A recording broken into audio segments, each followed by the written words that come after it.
स्वः तत्सवितुर्वरेण्यं भर्गो देवस्य धीमहि धियो यो न प्रचोदयात्।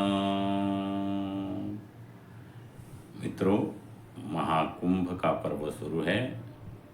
गायत्री मंत्र ही एक बड़ा महाकुंभ है। इसमें 33 कोटि देवताएं समाये हुए हैं।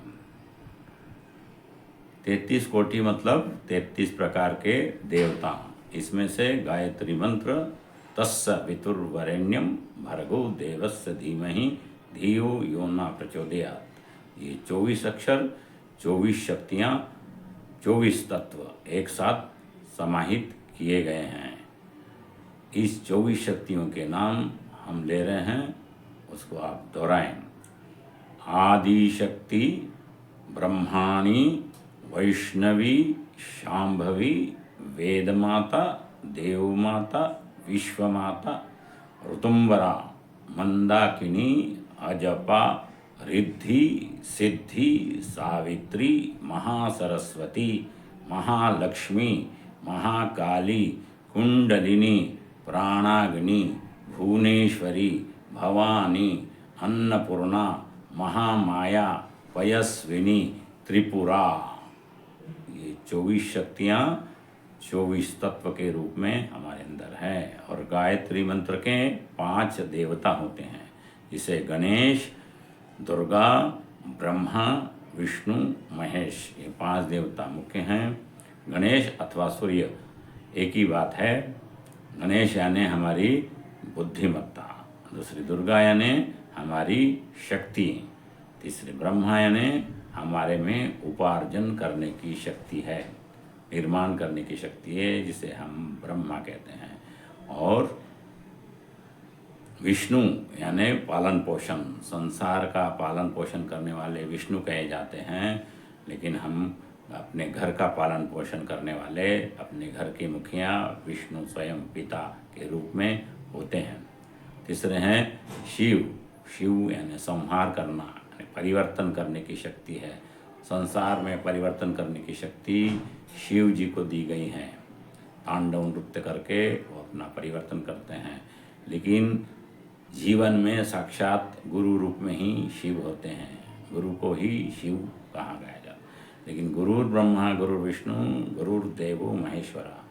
गुरु को ही शिव कहते हैं, गुरु को ही विष्णु कहते हैं, गुरु को ही ब्रह्मा कहते हैं।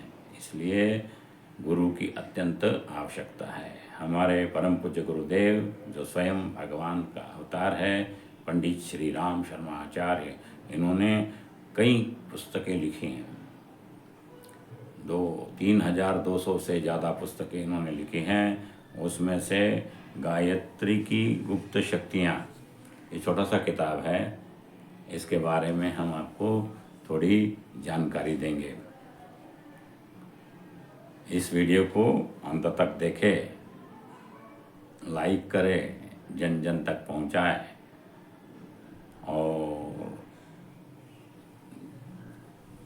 इस वीडियो को पूरा सुनिए, देखिए क्या बता रहे हैं हम। महाकुंभ का पर्व है। कुंभ में डुबकी कैसे लगाना, चलो इसके ऊपर बात कर लेते हैं। कुंभ में डुबकी कैसे लगाना। 5 डुबकियां लगाते हैं कुंभ में। पहला तो कुंभ का जल लेके हम साक्षात पहली डुबकी लगाते हैं। उसमें हमारी शारीरिक सभी व्याधियां दूर हो जाती हैं। शारीरिक व्याधियों में मुख्यतः शरीर में 2 दुर्गुण होते हैं, जिसे हम आलस्य और इंद्रियों का असंयम कहते हैं। तो जल हाथ में लेके जैसे ऐसे भी डुबकी लगाते थे, जल लाके घर में भी हम डुबकी लगा सकते हैं, या तो उसमें सारी शक्तियों का आह्वान करके इसमें डुबकी लगाना है। तो हम संकल्प लेते हैं जल के साथ में कि हम आलस्य नहीं करेंगे, इंद्रियों को संयमित रखेंगे। यह पहली डुबकी का महत्व है। दूसरी डुबकी मन के लिए होती है। मन में सतत विचार आते रहते हैं। अच्छा विचार आया तो मन निर्मल है, अगर मन में बुरे विचार चल रहे हैं तो मन दूषित है, सक्षम होता है। मन के विचारों को बदलना, मन में अच्छे अच्छे विचार आते रहते हैं। इसलिए दूसरा आचमनम करते हैं, लेकिन दूसरे आचमनम करने के साथ में हम ये भाव करते हैं, सब लोग इसको दोहराएं, बोलो, मन को कुविचारों और दुर्भावनाओं से दूर रखने के लिए स्वाध्याय एवं सत्संग की व्यवस्था रखेंगे। आपके लिए स्वाध्याय सत्संग गुरु जी ने बना के रखा है, सारे खाना बना के रखा है, परोसना है। स्वाध्याय करते रहना चाहिए। जो स्वाध्याय करता है गुरुदेव उसके पास में है। इसलिए मन को नियंत्रण में रखने का एक ही उपाय है। अगर मन में अगर अच्छे विचार नहीं है, बुरे विचार आते हैं, क्रोध आता है, वगैरह आता है, तो आपने स्वाध्याय करना शुरू कर देना। स्वाध्याय नहीं तो मन गायत्री मंत्र ही बोलना शुरू कर देना। गायत्री मंत्र का भावार्थ ऐसा है कि उस प्राण स्वरूप श्रेष्ठ तेजस्वी पापनाशक सुख स्वरूप दुख नाशक परमात्मा को हम अपनी अंतरात्मा में धारण करें। वह परमात्मा हमारी बुद्धि को सन्मार्ग की ओर ले चले। ये भाव भी बना के रखें। गायत्री मंत्र बोल लिए और श्वास के साथ करना, प्राणायाम के साथ में। कैसे करना? गुरु जी प्राणायाम के साथ बोलते हैं गायत्री मंत्र कैसे करना है। एक गंदगी को साफ करने का तरीका है ये शरीर में गायत्री मंत्र के साथ, प्राणायाम के साथ में। ओम भूर्भुवः स्वः एक भाग, तस्य वितुर्वरेण्यम दूसरा भाग, भर्गो देवस्य धीमहि तीसरा भाग, धियो यो न प्रचोदयात् चौथा भाग। ये 4 भाग कर लेना चाहिए। ओम भूर्भुवः स्वः में सांस को अंदर लेना चाहिए। जैसे हम ले रहे, कमर सीधी करके बैठना है, सांस धीरे धीरे धीरे धीरे अंदर लेते हुए ओम भूर्भुवः का सब उच्चारण करना है कि विश्व रूपी परमात्मा श्रेष्ठ तेजस्वी हमारे अंदर प्रवेश कर रहे हैं। तस्य वितुर्वरेण्यम में उसको रोक देना है, भाव करना है वो परमात्मा और मेरी आत्मा एक हो गई है। हमारे कण कण में रग रग में प्राण स्वरूप परमात्मा समा गया है। मैं प्राणवान तेजस्वी ओजस्वी हो गया हूँ। ये तस्य वितुर्वरेण्यम में भाव करना है। थोड़ी देर रोक के ये भाव करना है, फिर धीरे धीरे सांस को बाहर निकालना है। बाहर निकालते समय जो प्राण रूपी परमात्मा आया वो तो हमेशा के लिए हमारे अंदर स्थिर हुआ है, लेकिन भर्गो देवस्य धीमहि में क्या करना है? मेरे आत्मा पर छाए हुए जन्म जन्मांतर के विकार बाहर जा रहे हैं, ऐसा भाव करना चाहिए भर्गो देवस्य धीमहि में। और फिर धियो यो न प्रचोदयात् में थोड़ी देर बाहर रोक के ये भाव करना चाहिए कि अब मेरी गंदगी दूर हो गई, अब मेरे अंदर में देवताओं का प्रादुर्भाव हो रहा है, मेरी आंतरिक शक्तियाँ जागृत हो रही है। धियो यो न प्रचोदयात्। चले एक बार हम प्राणायाम करते हैं। आप लोग इसको देख रहे होंगे, जो भी लोग वीडियो देख रहे होंगे उसको ये करना है और नित्य इसमें अभ्यास में लाना है। ओम भूर्भुवः स्वः तस्य वितुर्वरेण्यम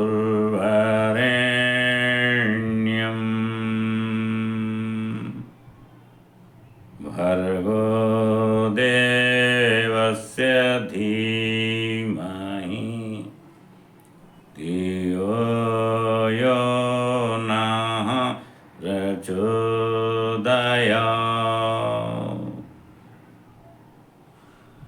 ओम भूर्भुवः स्वः तस्य वितुर्वरेण्यम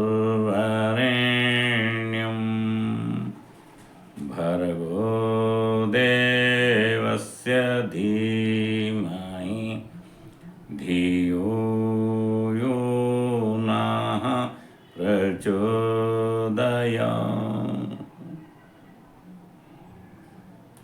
ये प्राणायाम हम क्या कर रहे थे? मन को शुद्ध कर रहे थे, दूसरी डुबकी लगा रहे थे। ध्यान से रुको।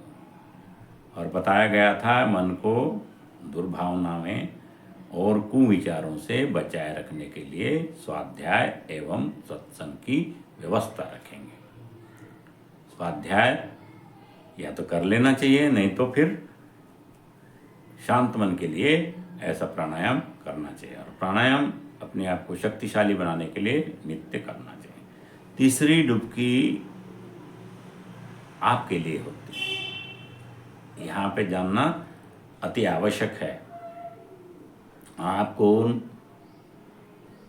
डुबकी तो लगा रहे हैं आप, लेकिन शरीर की लगा रहे हैं, आपकी नहीं लगा रहे हैं। इसलिए तीसरा आचमन में ये हम हिंदी में मंत्र बोलते हैं, इसको आप दोहराइए या तो लिख के रख लीजिए और इसको बारंबार बोलिए। बोलो, मैं एक अजर अमर अविनाशी परमात्मा का अंश आत्मा हूँ। मेरी मृत्यु कभी नहीं होती। मैं शरीर बदलते रहता हूँ। यही शाश्वत सत्य है। फिर से दोहराइए। बोलो, मैं एक अजर अमर अविनाशी परमात्मा का अंश आत्मा हूँ। मेरी मृत्यु कभी नहीं होती। मैं शरीर बदलते रहता हूँ। यही शाश्वत सत्य है। इस भाव से जल पिया जाता है। ये तीसरी डुबकी का महत्व है। प्रयागराज में 144 साल बाद में ये मूर्त आया है। युग परिवर्तन का क्षण है। सतयुग अति निकट आ गया है। इसलिए आज धार्मिक भाव लोगों के बढ़ रहे हैं। इसमें कुछ दुर्बुद्धिवश लोग भी है जो इसके दुरुपयोग करना चाहते हैं। इसलिए हमको जल तो त्रिवेणी संगम का अति पवित्र है। ऐसे गंगा जी का नाम लेने से भी, यमुना जी का नाम लेने से, सरस्वती का नाम लेने से भी हम पवित्र हो जाते हैं। अमृत गिरा था बोलते हैं। इस समय में विशिष्ट तिथियां आती हैं। तिथि में नक्षत्र, ग्रह नक्षत्र सब एक होते हैं, उसमें अमृत मिलता है। लेकिन हमने आपको साक्षात अमृत दे दिया। आप कभी मर नहीं सकते। ये ज्ञान ही श्रेष्ठ अमृत है। इसलिए आपको ये बात ध्यान में रखनी चाहिए। अब चौथी डुबकी अत्यंत महत्वपूर्ण है। हमारा सत्य सनातन धर्म आदि अनंत काल से चलता आ रहा है। उसमें ओम का उच्चारण हम करते हैं। ओम हमें क्या सिखाता है, ध्यान में रखिए। क्या सिखाता है ओम? ओम का उच्चारण तो कर ले रहे हैं, लेकिन ओम क्या कह रहा है ये सुनिए। ध्यान से सुनिए, बारंबार सुनिए। 3 मात्राएं होती है उसमें। ओ, उ, म। ये 3 मात्राएं हमें क्या सिखाती है? पहला है ओ। ओ का मतलब है आध्यात्मिक बनिए। आध्यात्मिक बनिए मतलब अपने को जानिए, खुद को जानिए। अध्यात्म का अर्थ ही यह है कि हमारी आत्मा पर से अज्ञानता की परत को हटा देना। इसी को अध्यात्म कहते हैं। इसलिए अपने को जानिए। दूसरी बात, अपना उत्थान किए। उत्थान मतलब उन्नति करें। क्या करें? उन्नति करें। अपनी अवनति मत करो। मनुष्य शरीर मिला है हमको, बड़े ही सौभाग्य की बात है। परम पूज्य गुरु कहते हैं, इसलिए मनुष्यता आपको पास कर देनी है। मनुष्यता के जो गुण हैं उसमें आपको ज़्यादा से ज़्यादा, मनुष्य यानी देवत्व, देवत्व है ना, देवता यानी देने वाले बनिए, लेवता मत बनिए। इसलिए उन्नति करिए। और तीसरा है म। म मतलब महान बनिए। अपने को जानिए, उन्नति कीजिए, महान बनिए। यही ओम हमको सिखाता है। और ओम के बाद में गायत्री मंत्र। ओम का ही, ये ओम क्या है? ओम परमात्मा का सर्वश्रेष्ठ नाम है। नाम रखा गया है ओम। वो कैसे है? परमात्मा कैसे है? भूर्भुवः स्वः। भूलोक, पाताल लोक, स्वर्ग लोक में रहने वाला एक ही परमपिता परमेश्वर है। ओम परमेश्वर है। वो कैसा है? भूर्भुवः स्वः। भू यानी भूलोक, स्वर्गलोक, पाताल लोक। वैसे ही 3 शरीर है हमारे, स्थूल शरीर, सूक्ष्म शरीर, कारण शरीर। तीनों में भी ओम परमात्मा ही रहता है। इसलिए उसको कहते हैं त्वं ब्रह्मा त्वं रुद्रस्वं विष्णुत्वं अग्निस्वं वायुस्वं सूर्यस्वं चंद्रमास्वं ब्रह्म भूर्भुवः स्वरोम ओम। इसलिए ओम भूर्भुवः स्वः, this is the definition of God. Gayatri मंत्र यहाँ से शुरू नहीं होता। गायत्री मंत्र की शुरुआत तत्सवितुर्वरेण्यम भर्गो देवस्य धीमहि धियो यो न प्रचोदयात्। ये 24 अक्षर गायत्री के है। इसे त्रिपदा कहते हैं।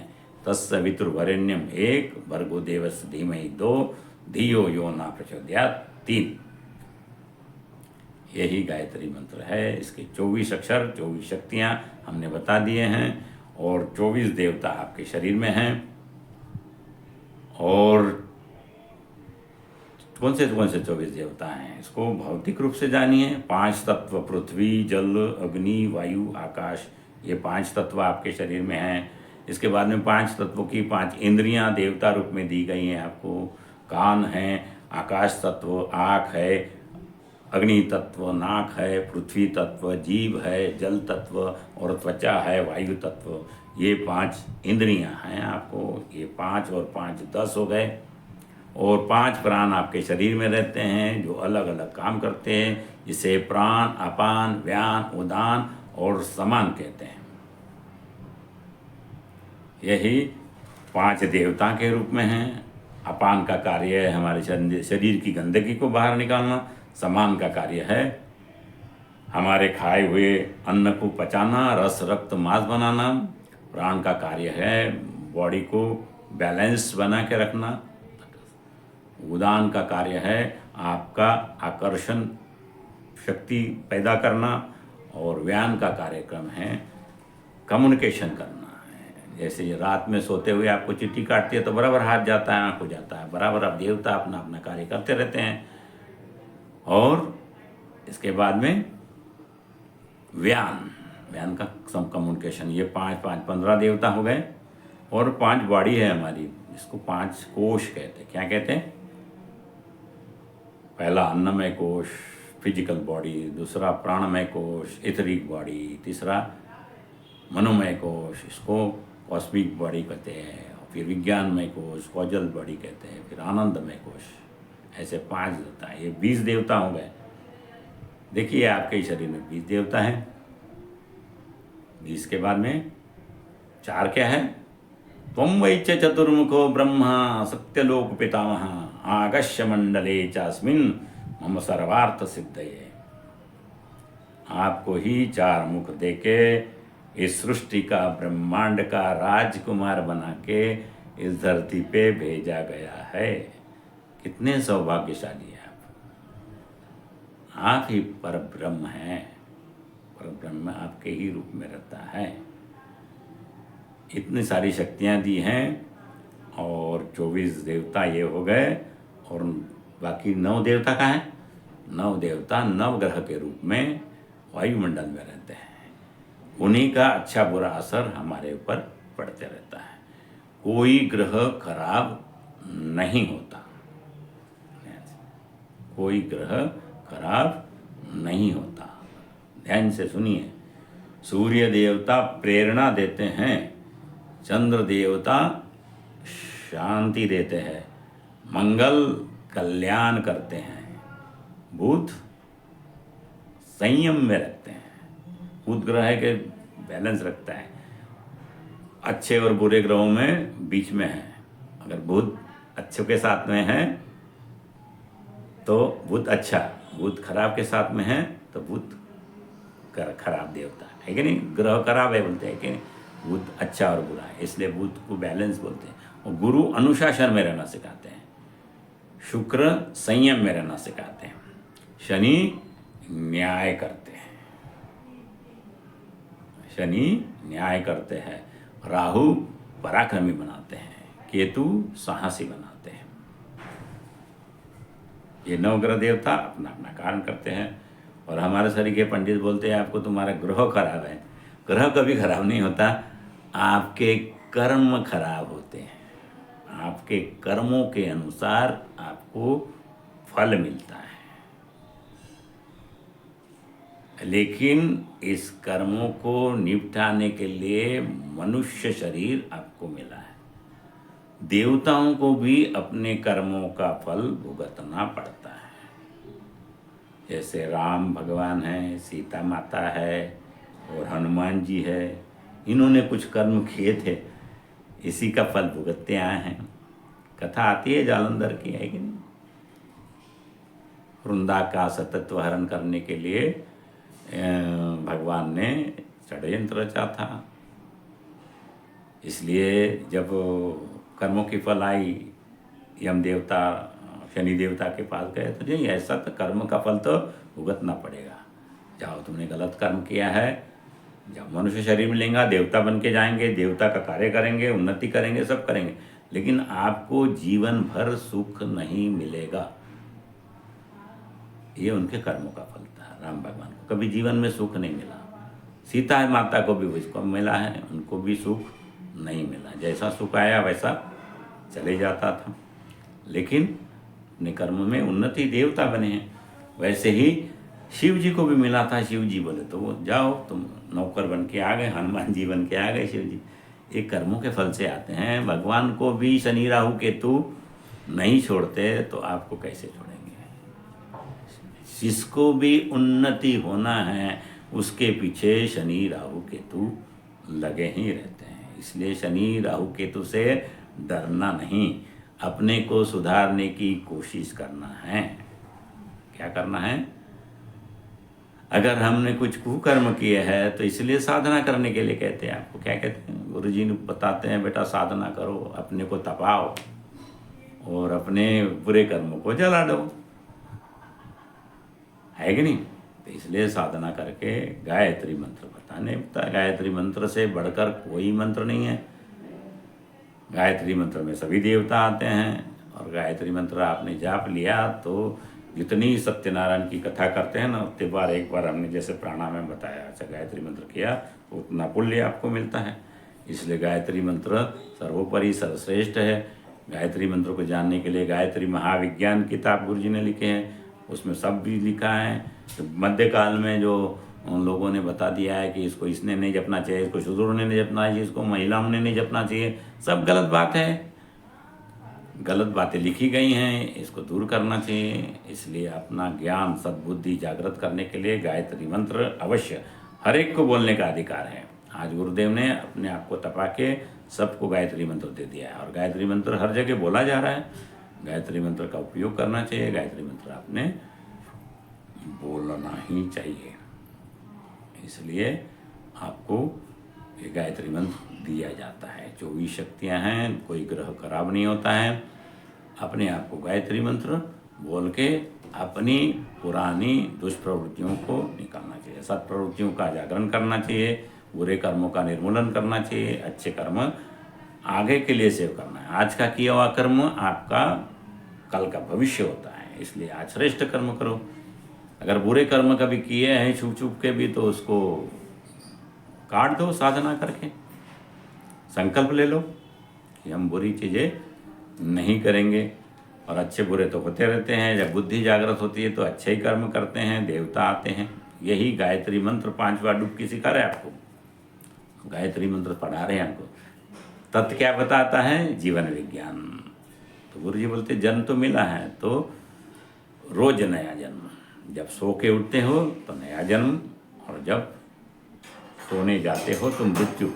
लेकिन 24 घंटे का बराबर कार्यक्रम निश्चित करके समय संयम, अर्थ संयम, विचार संयम का सतत अभ्यास करके दिन गुजारना चाहिए। बराबर देवताओं के कार्य के लिए समय निकालना चाहिए। और 3 ऋण हैं आपके ऊपर, देव ऋण, ऋषि ऋण और पितृ ऋण। तीनों का ऋण चुकता करना चाहिए। ऋषि कौन होते हैं? वैज्ञानिक होते हैं। देवता ने तो आपको जन्म दिया है तो उनका ऋण तो आपको चुकाना ही चाहिए देवता बन के। और ऋषि ऋण का समाज की सेवा करके चुकाया जाता है। ऋषि लोग क्या करते हैं? हमको अच्छी अच्छी चीज़ें बना के देते हैं। जैसे मोबाइल हो गया, वॉशिंग मशीन हो गई, टीवी हो गया। आप किस लिए बनाया है? इसका मेन उद्देश्य होता है कि आपका समय बचे, और समय आपको भगवान के कार्यों के लिए निकालना अत्यंत आवश्यक है। अगर आपने मोबाइल ले लिया, समय बच रहा है, और समय आप आलस्य और इंद्रियों के असंयम में गुजार रहे हैं, तो क्या बन गए? आप भस्मासुर बन गए। समय आपको निकालना अत्यंत आवश्यक है। इसलिए समय संयम, इंद्रिय संयम, अर्थ संयम, विचार संयम। पैसा तो कमाना है, आवश्यकता 3 चीज़ की है आपको: महाकाली, महालक्ष्मी, महासरस्वती। ये सभी तू शब्द बता रहा है। तीनों भी कमाइए। महाकाली यानी हेल्थ अच्छी रखिए, महालक्ष्मी यानी खूब पैसा कमाइए साधन, और महासरस्वती यानी ज्ञान। ज्ञान 2 प्रकार का होता है, एक भौतिक ज्ञान होता है, एक आत्मिक ज्ञान होता है। आत्मिक ज्ञान को विद्या कहते हैं, भौतिक ज्ञान को शिक्षा कहते हैं। शिक्षा और विद्या दोनों में निपुण होना चाहिए, इसको महासरस्वती कहते हैं। ये तीनों कार्य। फिर तत्सवितु वरेण्यम। वरेण्यम शब्द क्या बताता है?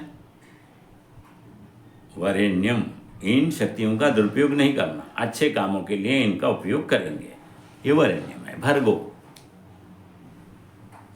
मेरे पिछले कर्म को निपाने के लिए बारंबार गायत्री मंत्र का जाप करेंगे, सतत करें। कम से कम आपको 3 माला रोज जपनी चाहिए, नहीं तो प्राणायाम के साथ 24 बार गायत्री मंत्र नित्य बोलना चाहिए।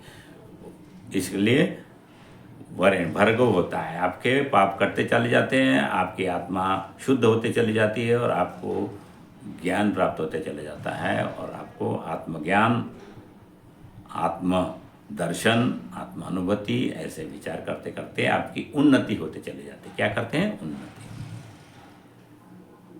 फिर देवस्य, जब आपकी आत्मा पे से अज्ञानता हट जाती है तो आपका दिव्य प्रकाश आपको जागृत होता है। अच्छा क्या है, बुरा क्या है, आपको समझना शुरू होता है। फिर आपने धीमहि फिर देवता बनना शुरू करते हैं। देवता यानी देवताओं के गुण धारण। जैसे पृथ्वी माता है, पृथ्वी माता के गुण हैं सहनशीलता, उदारता। वरुण देवता है, उनके देव है निर्मलता, सहजता। ये आपके अंदर आते चली जाती है। अग्नि देवता प्रखरता, तेजस्विता, ओजस्विता आपके अंदर में आते। वायु देवता गतिशीलता, आकाश देवता महान बनाती है। क्या बनाती है? विशाल बनाती है आपको। ऐसे आप देवत्व में धारण करते हैं। धीमहि, फिर धियो, तब जाके आपकी कुंडलिनी यानी बुद्धि जागृत हो गई, विवेक जागृत हो गया। ऐसा धारणा करते हैं धियो में। फिर योना, योना शब्द हमें संयम सिखाता है। आपको सब कुछ आ गया, शक्ति मिल गई, ज्ञान मिल गया, तो वरना उन्मत्त हो जाता है व्यक्ति, अहंकार आ जाता है। बड़े बड़े पंडित लोगों को धड़ाम से गिर जाते हैं। इसलिए योना शब्द हमें भुवनेश्वरी प्राणाग्नि है कि नहीं? योना शब्द हमें संयम में रहना सिखाता है। और आखिरी है प्रचोदया। प्रचोदया शब्द ये समाज की सेवा करना। क्या करना है? समाज ही परमेश्वर है, समाज की सेवा ही हमको करना है। कैसे करना है? 4 शक्तियाँ हैं इसमें। प्र यानी अन्नपूर्णा, चो यानी महामाया, दो यानी पयस्विनी, यात यानी त्रिपुरा। अन्नपूर्णा बोले तो अन्न की बर्बादी से बचना, अन्न का उत्पादन ज़्यादा करना, अन्न का महत्व समझना, अन्न घर घर में पहुंचाना, कोई भूखा नहीं रहे इसका ध्यान रखना, यही अन्नपूर्णा की सेवा है। शो बोले तो महामाया, महामाया बोले तो हमारी आत्मा पे अज्ञानता छाई हुई है। इसलिए ज्ञान का प्रसार करना, अच्छी अच्छी किताबें पढ़ना, स्वाध्याय करना और स्वाध्याय करवाना, ये समाज की, आज समाज को ज्ञान की अत्यंत आवश्यकता है। भूखा ज़्यादा नहीं दिखते हैं, एक आधा भला दिखेगा।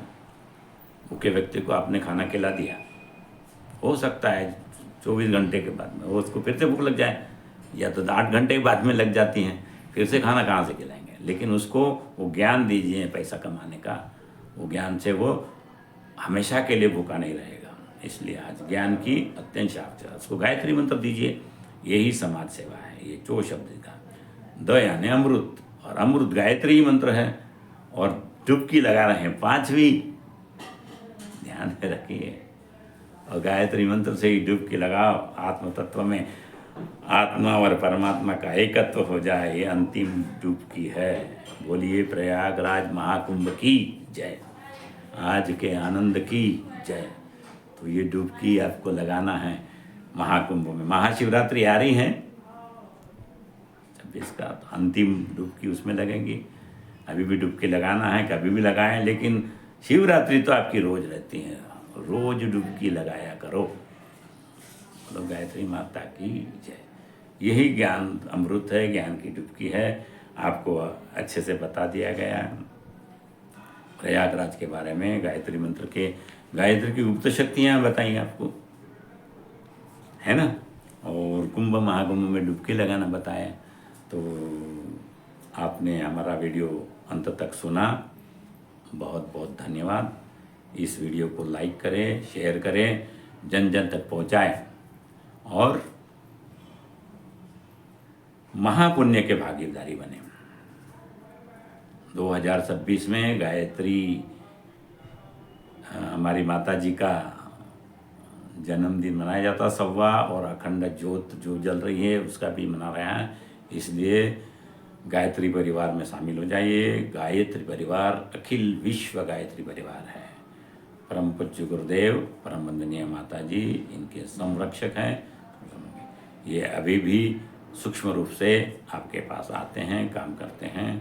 उन्हीं की कृपा से हमने ये वीडियो बनाया है, इसलिए बहुत बहुत धन्यवाद। गुरु जी ने कहा है, बेटा तू मेरा काम कर, मैं तेरा काम करूँगा। तो आप अगर ऐसा करोगे तो आपका काम अवश्य होगा। गायत्री मंत्र का जाप करेंगे, साधना करेंगे, स्वाध्याय करेंगे, संयम करेंगे, सेवा करेंगे, इसका संकल्प लीजिए और ऐसी डुबकी लगाया कर, है कि नहीं। ज्ञान गंगा नहा ले मन मेरे, ज्ञान गंगा नहा ले मन मेरे। ओम ज्योः शांति अंतरिक्षं शांति, पृथ्वी शांतिरापः शांति, औषधयः शांति, वनस्पतयः शांति, विश्वे देवा शांति, ब्रह्म शांति, सर्वगं शांति, शांतिरेव शांति, सामा शांतिरेति।